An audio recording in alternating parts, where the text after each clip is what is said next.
আন্তর্জাতিক মাতৃভাষা দিবস ইনস্টিটিউটে এসএসসি পরীক্ষার সার্বিক পরিস্থিতি নিয়ে কথা বলছেন শিক্ষামন্ত্রী এহসানুল হক মিলন। আমরা সরাসরি যাচ্ছি সেখানে।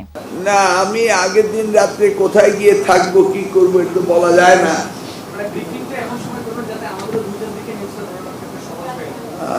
এটা বোধহয় সম্ভব হবে না, কারণ একটা পরীক্ষা শেষ হয় তো আমি কোথায় থাকি আমি নিজেও জানি না। এটা হলো কঠিন ব্যাপার আর কি। তবে না, নিউজের দরকার নেই, আপনারা যেখানে যান সেখান থেকে দিয়ে দেবেন। আপনারা যেখানে যে পরীক্ষা কেন্দ্র দেখেন সেখান থেকে দিয়ে দিবেন, তাহলেই হয়ে যাবে নিউজ। আমি চাই আপনাদের সহযোগিতা। আপনারা যারা জুনিয়র সাংবাদিক রয়েছেন আর যারা সিনিয়র রয়েছে, সিনিয়ররা জানে যে 2001 সালে আমি এই বিষয়ে কতটা সিরিয়াস ছিলাম। অতএব সেই সময়ে এত মিডিয়া ছিল না, তারপর আমরা নকল প্রতিরোধ করতে পেরেছিলাম। এবার তো মিডিয়ার অভাব নেই। এবার মিডিয়া যদি সজাগ থাকে তাহলে নকল হতে পারে না, এটা বিশ্বাস করি। এমন কোনো উপজেলায় নাই যেখানে 30-40 জন সাংবাদিক না আছে। আগে 2 জনে তো খুঁজে পেতাম না, তারপরে তো সাংবাদিকরা আমাকে সাহায্য করেছে। আপনারা সকলে যদি অ্যালার্ট থাকেন, ইনশাল্লাহ there is no way no intruder can come to our place. না না না না, এটা আড়াল না, আপনারা you are getting me wrong. আমি যদি পেট্রোল নিয়ে যাই, পতাকা উড়িয়ে যাই, তাহলে মানুষ আমাকে আইডেন্টিফাই করে ফেলবে। আপনাদের যদি বলে যাই তাহলে সবাই জেনে ফেলবে আমি কোথায় যাচ্ছি। আমি কোথায় যাচ্ছি এটা কেউ না জানুক, সেই জন্য, অন্য কোনো কারণে না। আমি ফ্ল্যাগ ব্যবহার করি না, আমি পেট্রোল ব্যবহার করি না, এবং আমি কোথায় যাই কাউকে বলি না।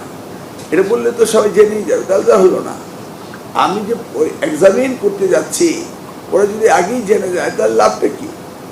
আমি তো জানিয়ে যেতে পারি না, সেই জন্য জানানো হয় না এবং হবেও না। Thank you. একটা প্রশ্ন ছিল, সেটা হচ্ছে হ্যাঁ,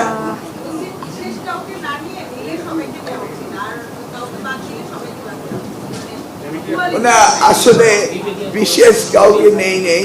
একজন বিশেষ ব্যক্তি আমার গেটের সামনে গাড়ি নিয়ে দাঁড়িয়েছিল এবং সেই বিশেষ ব্যক্তি আমার গাড়ি ফলো করেছে। আমি কি করব? তারপর আমার ড্রাইভারকে বলেছি এত জোরে চালাও যেন কেউ ফলো না করতে পারে। তারপর দেখলাম ফলো করে ফেলেছে।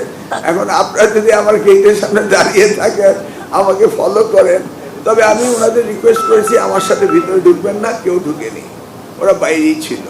আমি কোথায় যাই যে আপনি ফলো করলে পাবেন, কিন্তু ভিতরে তো আমি কাউকে নেই না, কারণ এত ডিস্টার্ব। আমি নিজেও ক্লাসরুমে ঢুকি না। একবার দুবার যদি কোনো কারণে ঢুকে পড়ি, সকলে দাঁড়িয়ে যায়, 2 মিনিট নষ্ট হয়। আমি কাউকে ঢুকাই না, নিজেও ঢুকি না।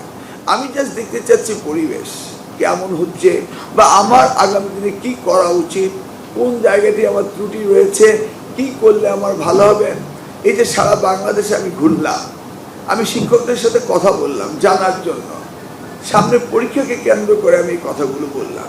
এই যে আমি স্কুল কলেজে যাচ্ছি, ইচ্ছে করে বাথরুমে ঢুকি, দেখি বাথরুমটা কেমন, পরিবেশটা কেমন।